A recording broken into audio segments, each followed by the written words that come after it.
नाशिक गुजरात राष्ट्रीय महामार्ग क्रमांक 848 वर आज सकाळी भीषण अपघात झाला।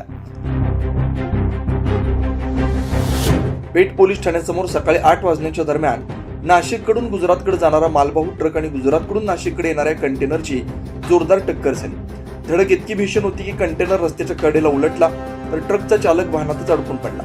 घटनास्थळी उपस्थित पेठ नगरपंचायतीच्या स्वच्छता कर्मचाऱ्यांनी तत्परता दाखवत जेसीबीच्या मदतीने चालकाला बाहेर काढला। तात्काळ पेठ ग्रामीण रुग्णालयात दाखल केला।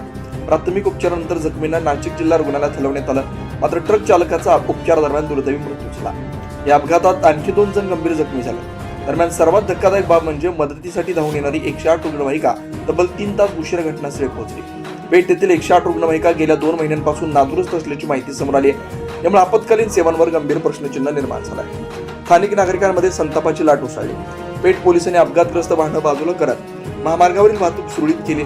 या प्रकरणी गुन्हा नोंदवण्याची प्रक्रिया सुरू आहे। दरम्यान स्थानिक नागरिकांकडून तात्काळ रुग्णवाहिका सेवा सुरू करण्याची मागणी जोर धरली आहे। 9 न्यूज महाराष्ट्रासाठी प्रतिनिधी नितीन महाले, पेठ।